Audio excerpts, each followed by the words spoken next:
Hopefulness, day 11. So I got literally one thing done yesterday that was on the docket, if you will, and that is I had my phone conversation with my psychiatrist. That's it. I didn't even do my laundry. I totally forgot to do my laundry. It's like, what the hell, man? I was so tired that I ended up sleeping like, I don't know, I want to say about an hour or two after I was done recording. And I slept for a little bit. I think it was about an hour because I think when I don't even remember. See, that's the thing. Like, well, no, it wasn't after. It was about, so I think I slept around 11. I don't remember when I stopped recording. I'm sure if I went back and I looked at it, I'd know. But I don't remember. And that's frustrating. But then I slept for a bit, and I woke up, I was about half an hour before my phone call with my psychiatrist. And then, just kind of like on the phone, looking at stuff on the internet, and got on the phone, talked for about half an hour.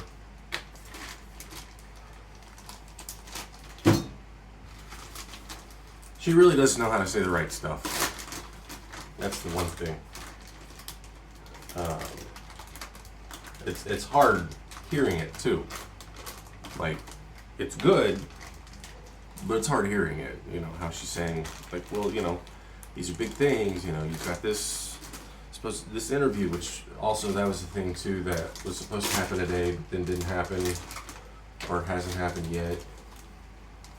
I gotta look at the text. I mean, it's weird that they would text me too, and so like with regards to that specific, because like they texted me in the morning. I think I mentioned it yesterday too. I can't remember that. And they texted me. They wanted to have a Zoom conversation, a Zoom interview today. They didn't mention my name in the first one, so I didn't respond. The second one, they did mention my name, so then I responded. Oh shit, I was supposed to call them at some point, and I didn't do that. That's what it was. I responded to the one text, but I didn't respond to the second text. I didn't really see it until after I sent my text, and then I was like, well, I'll wait until like 3 or something. And then I didn't. So, yeah. And it's weird because I was like,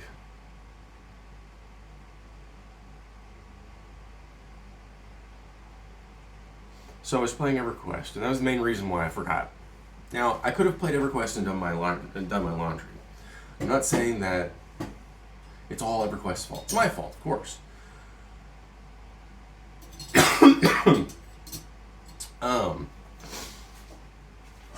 I started off, I don't even remember why I got on in the first place, to be honest.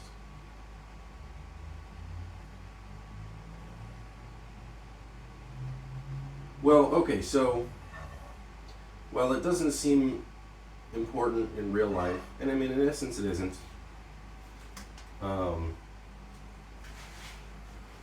There's a thing that I'm trying to do with a character.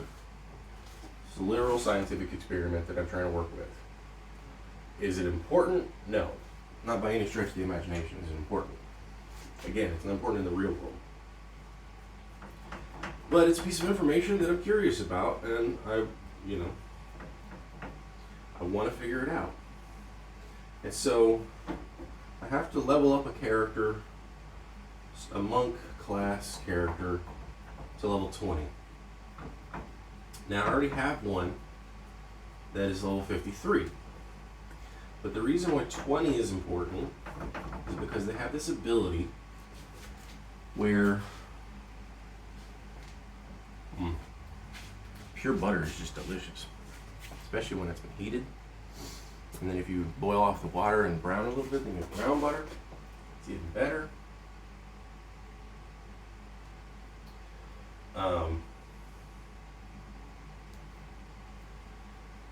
But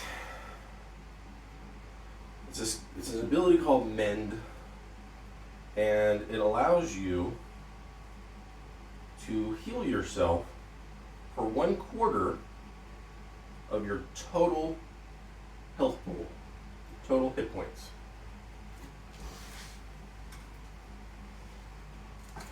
Cool. So, but see, here's the reason why I'm doing the experiment is because at lower levels, between 1 and 20, it can harm you. Now, I don't know, and this is where the experiment comes into play, I don't know if it's skill-based or if it's level-based when it will actually start to harm, when it will stop harming you permanently. And the reason that I'm bringing it up, or the reason I'm considering this, is because with my original monk, who is now level 53, it was stated on the wiki page that at 100 it would stop hurting. But when my monk got to level 20, it didn't have a 100 skill, it only had a 70 skill. So I'm like, well, what happens if you get to level 20 and you have no skill and then you use it? Does it hurt you or does it not? So if I get that character to level 20, I can determine, all I have to do, I mean, it's a 6-minute cooldown, which sucks. But I could chill out with that character and then just use the skill every 6 minutes to determine if it's a skill-related thing or if it's a level-related thing. Now, it's something else that I could... And the reason that I'm saying 20, you could say, well, what happens if, what about level 10? What about level 15 or whatever? Well, I know for a fact, with my own character, the original monk, that the skill would potentially cause injury at level 19 and stopped doing it at level 20, period. Which is why I'm doing the experiment. Now, granted, I've known about this for over a year, but this is at the point where I'm like, let's try this out. Let's see. Be in a position to do this.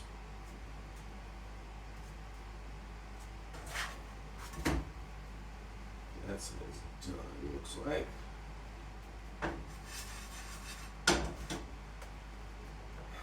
And so I started working on that character a little bit more. And then another guild mate showed up and was helping me level up. So that was nice. And then I leveled, did a little bit more, and then something else was going on, and I don't remember exactly what. I switched over to another character, and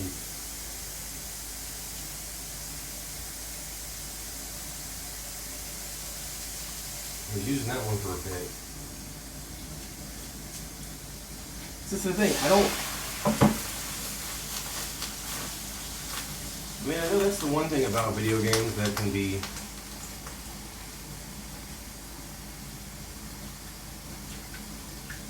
tantalizing.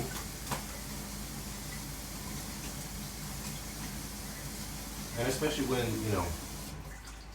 other people are involved, is that, because I like helping, That's one of the things I know I was doing.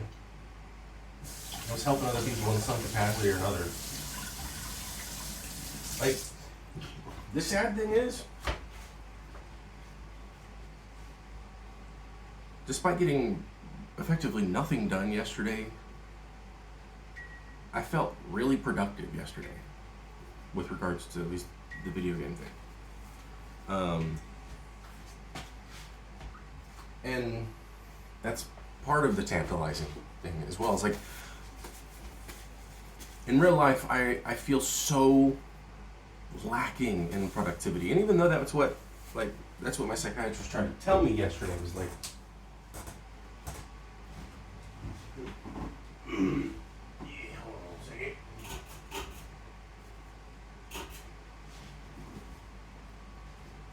she was trying to tell me that I was being productive, that these were successes, and I don't feel that way. And, like, getting my driver's license is this success, even though it doesn't feel like it, because it's just it feels like it's kicking the can down the road. And it's just like, I don't remember exactly what she said, but basically it's like, if you try to think too big, then it's going to be overwhelming and you won't do anything. Which is true.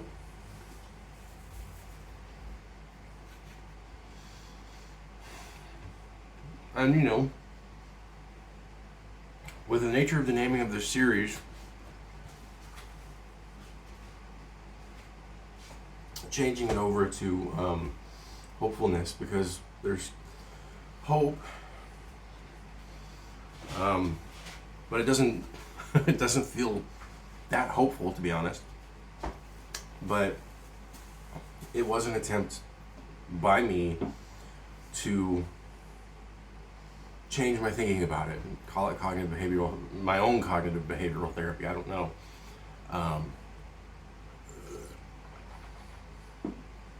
And sure, it's been over 90 days since I've done this, but in a way, it's also not a good thing that it's been 90 days, so.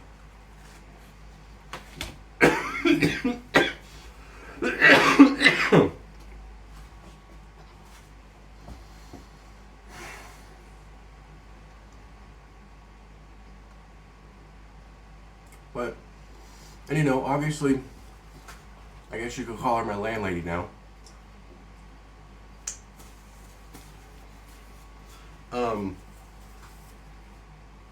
Obviously, she doesn't have a negative perception of me, because that's why after 2 months in the Airbnb, she was like, okay, let's go ahead and just do $55 a day just to help you out, kind of thing. And then when I told her about it again, she's like, okay, well, let's do $1,500 a month. Obviously that was, and those were her choices. She's the one that made those choices. And so obviously, well, one, she's getting paid, but she's trying to be helpful.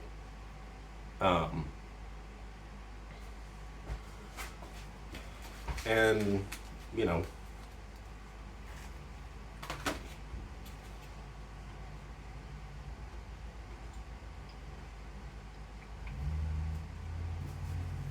that wasn't me that made that suggestion or anything. I said I was going to leave.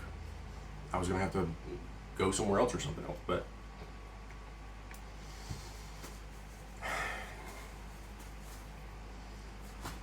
and so it's just like trying to piece this all together, trying to make sense of it all. It's like just trying to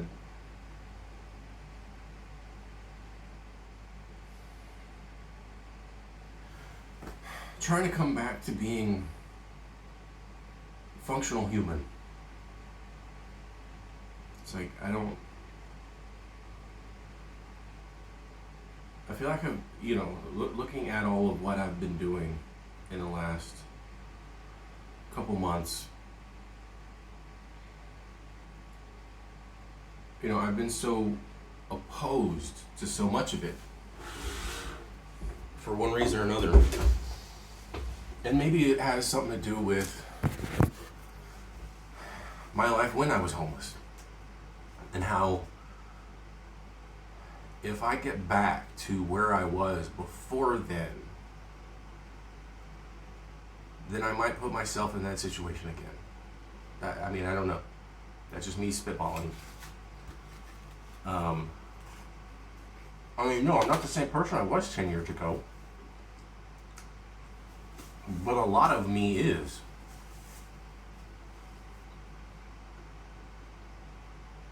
You know, and I'm cautious of working because I don't want to deal with shitty employers anymore. I should not have to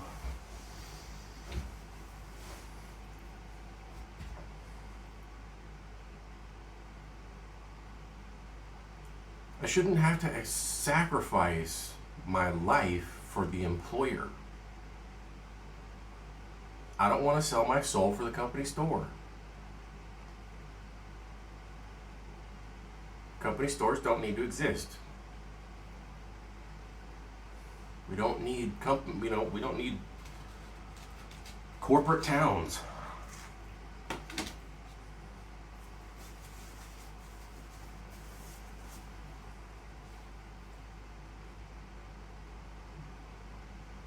You know, the one thing that I got from my homelessness and through all of this in the last 10 years here in LA is like, I've learned a sense of self.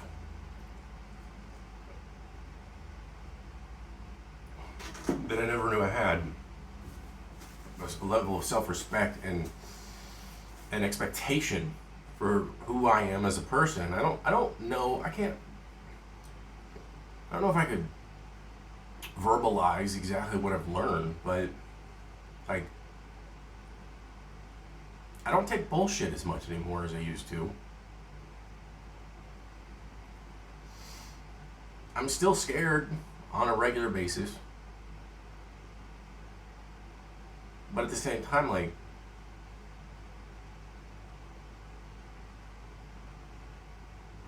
while I may not know my value, I may not know what I'm worth,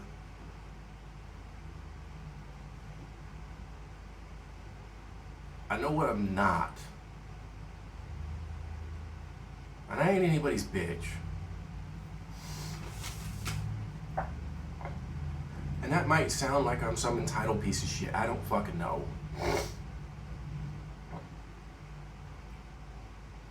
But we, as a society, need to make long-lasting change for the better.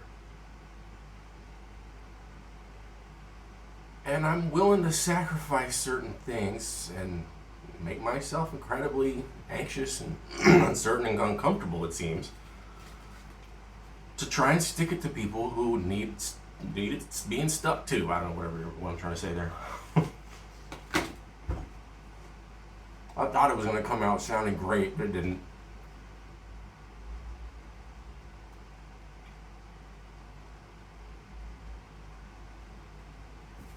Stick it to the man. I think I'll title the episode that, just stick it to the man. But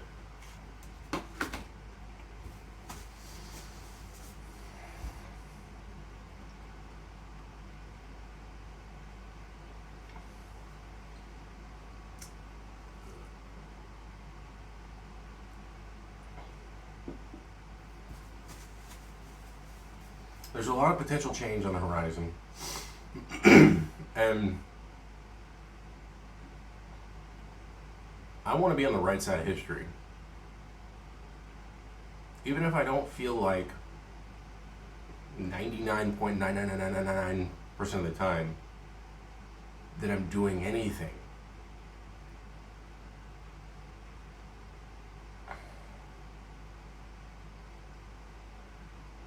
If we don't do anything at all, then nothing happens. It just stays the same. And sometimes not doing things is doing a thing.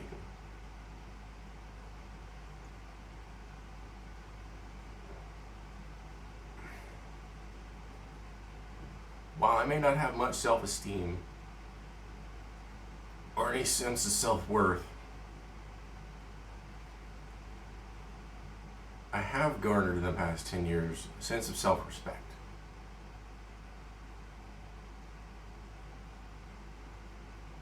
And maybe that's a foundation I can build from there. I don't know.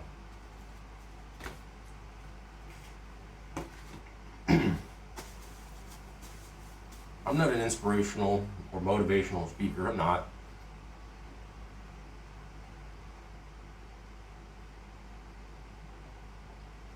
You want good words, data languager. It's one of my favorite phrases from Rick and Morty. Because it's just absurd, but it makes sense.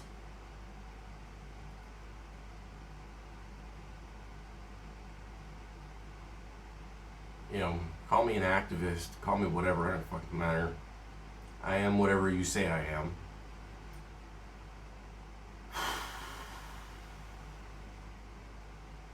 But I'm doing my best not to take any bullshit.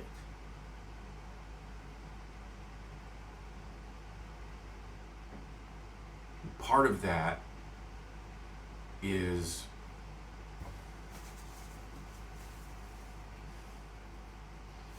this might seem off topic, but it's not. I trust me. I hope. Trust me. You know, nobody's watching anyway, so it doesn't matter.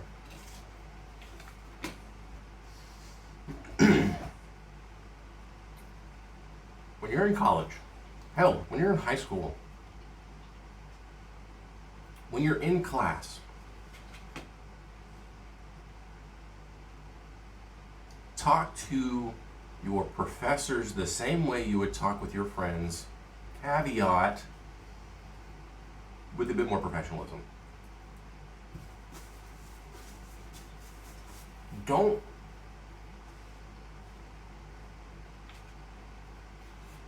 There's already a power dynamic, but you don't have to fear it.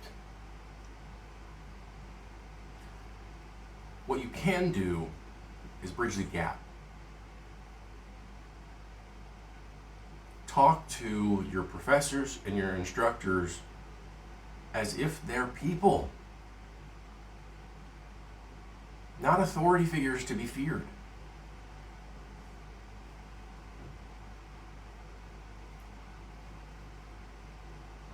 Because, one, it's just easier in the end. It makes you more comfortable.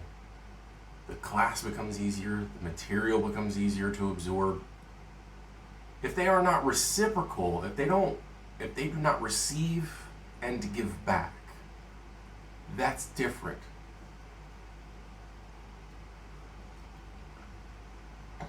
I know that in high school, it's probably going to be a lot harder. Middle school, same thing. And I mean, as a teenager, you're going through so much shit anyway. There's so many goddamn emotions that are going on. You trying to be level-headed when you're dealing with an instructor is going to be hard. But they care for you. Most of them care. Most of them care about your education and, to a degree, you. And want to see you succeed.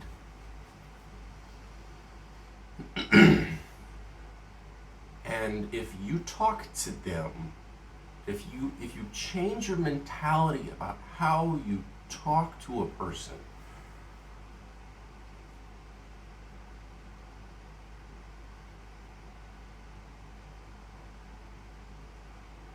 and it's hard to explain that too. It really is. I mean, I'm doing something that I've always hated, which is create a piece of advice and then not explain it further and what you actually fucking do. Because it really depends on the people that you're talking to. But if you're friendly, and I don't mean in a kiss-ass kind of way either.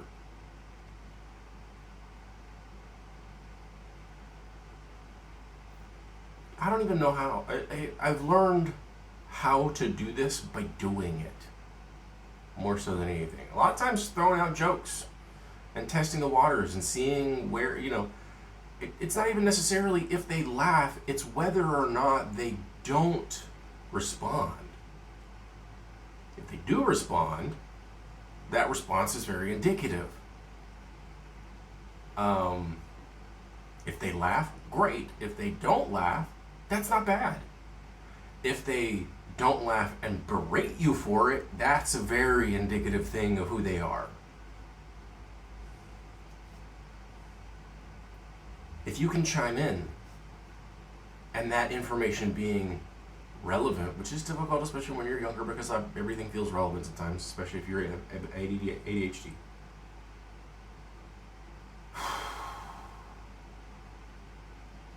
If you can contribute to the conversation, if you can add,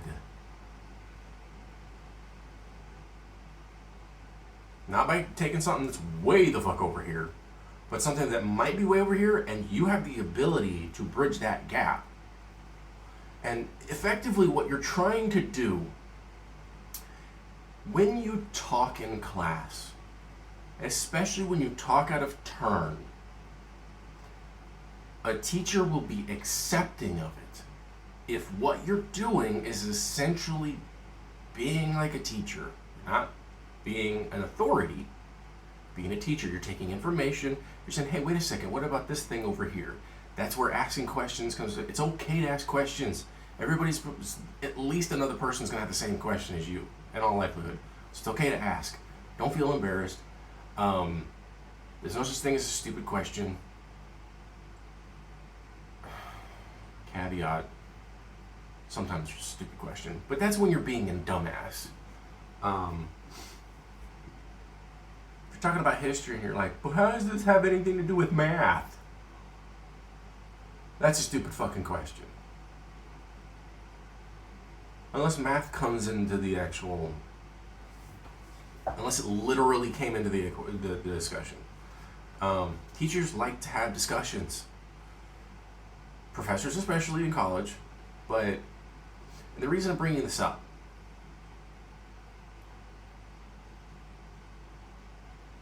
the same goes when it comes to potential employers. If you can talk to them as if they are effectively, but not equivocally, peers. You can talk to them like they are your peers.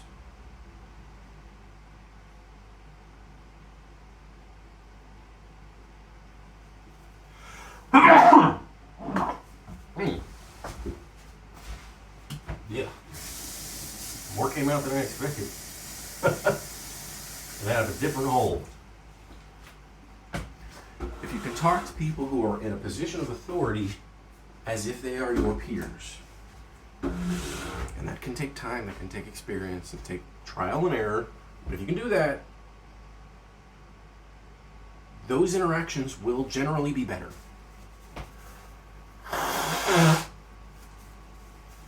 And if you do it, and someone tries to come down on you for it, you get the fuck out. Unless, of course, it's like a teacher or something, and then you have to stay there or whatever. But like, if it's a job, get the fuck out. Because self-respect means being equal. It does not mean treating someone like an authority. There's an image that goes around. It's an explainer from, I think, Tumblr. And this is a paraphrase, and then I'm going to be done. But there are some people who think respect means treating them like an authority, but also means respect in treating you like a subservient, a subordinate.